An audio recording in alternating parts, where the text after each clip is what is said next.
तो चलिए आज बात करते हैं एक ऐसे नाम की जिसकी कहानी जुर्म और सियासत की गलियों में गूंजती है। ये सिर्फ अतीक अहमद की कहानी नहीं है, बल्कि ये इस बात का एक जीता जागता केस स्टडी है कि सत्ता कैसे बनती है, कैसे फलती फूलती है और फिर कैसे बिखर जाती है। और यहीं पर अतीक अहमद की कहानी का सबसे बड़ा पैराडॉक्स, सबसे बड़ा विरोधाभास सामने आता है। एक आदमी जो बंदूक के दम पर जीता था, वो एक वक्त पर देश के लिए कानून बनाने वालों में शामिल था।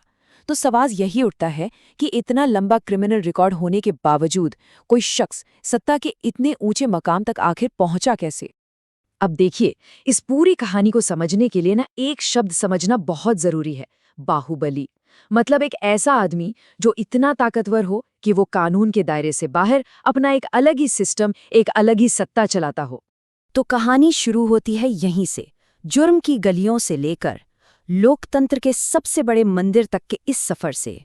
सवाल वाकई हैरान करने वाला है। एक गरीब तांगे वाले का बेटा 5 बार एमएलए, 1 बार एमपी और 11,000 करोड़ का मालिक, आखिर कैसे? इस कैसे का जवाब ढूंढने के लिए हमें चलना होगा कहानी के बिल्कुल शुरुआत में, प्रयागराज के कसारी मसारी गांव।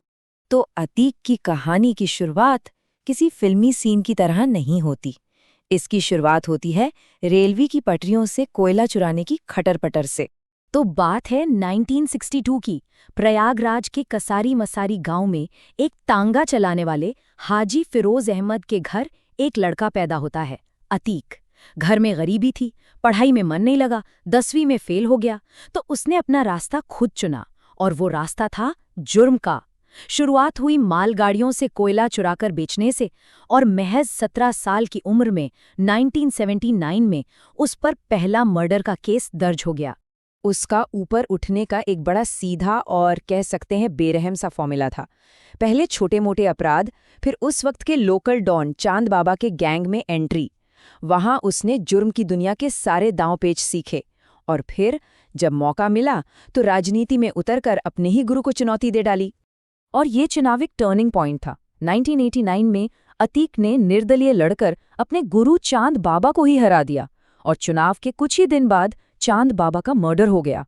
बस इसी एक घटना ने अतीक को न सिर्फ एमएलए की कुर्सी दी, बल्कि पूरे इलाके का बेताज बादशाह भी बना दिया। तो सवाल ये है कि पावर तो मिल गई, पर उसे बनाए कैसे रखा? इसके लिए उसने एक बड़ा अनोखा सिस्टम बनाया, जिसमें डर भी था और एक तरह की पब्लिक सर्विस भी। मतलब एक तरफ तो उसका क्रिमिनल नेटवर्क था, जिसमें उगाही, जमीनों पर कब्जा, सुपारी किलिंग सब कुछ चलता था, और दूसरी तरफ वो आम लोगों के लिए अपनी एक अलग अदालत चलाता था। जमीन के झगड़े, दहेज के मामले, इन सबको वो खुद ही निपटा देता था। इसी वजह से उसकी एक रॉबिन हुड वाली इमेज बन गई, और उसे वोट मिलते रहे। और इस सिस्टम का असर देखिए, करीब 20 साल तक उसकी ताकत को कोई छू नहीं पाया। लगातार 5 बार एमएलए बना। 1995 के मशहूर मायावती गेस्ट हाउस कांड में भी उसका नाम आया। पूरी जिंदगी में 100 से ज्यादा केस लगे। आलम यह था कि कहते हैं 10 अलग अलग जजों ने उसके केस सुनने से ही मना कर दिया था। फिर आया साल 2004। अतीक अपने करियर के पीक पर था, सांसद बन चुका था।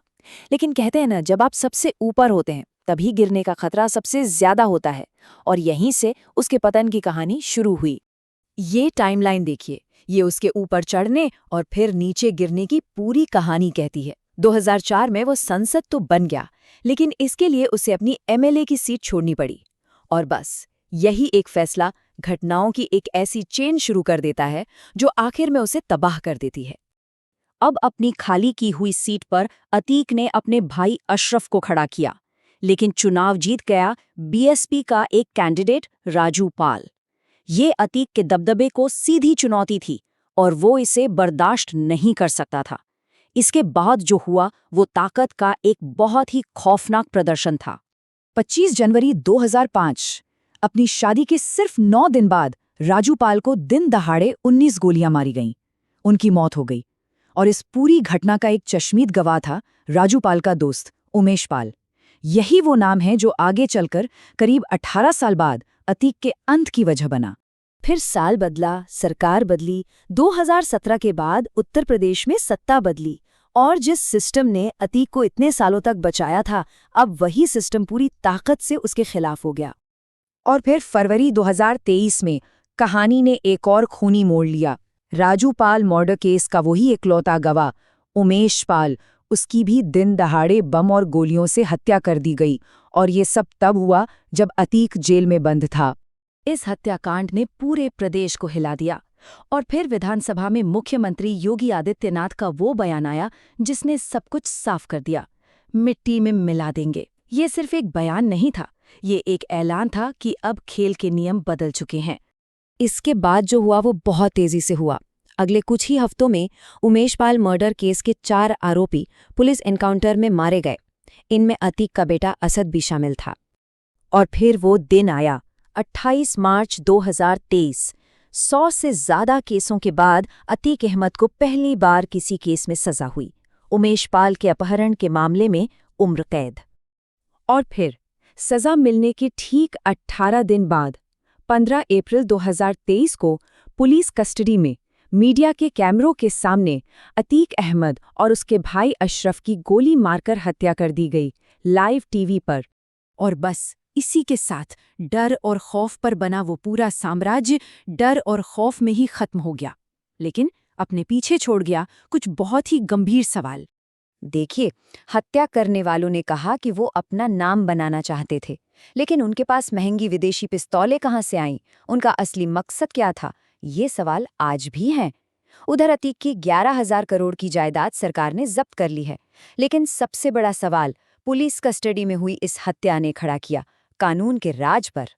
और ये केस हमें इसी एक सवाल के साथ छोड़ जाता है कि जब सिस्टम न्याय देने के लिए अंडरवर्ल्ड के ही तौर तरीके अपनाने लगे, तो फिर सिस्टम और अंडरवर्ल्ड में फर्क क्या रह जाता है?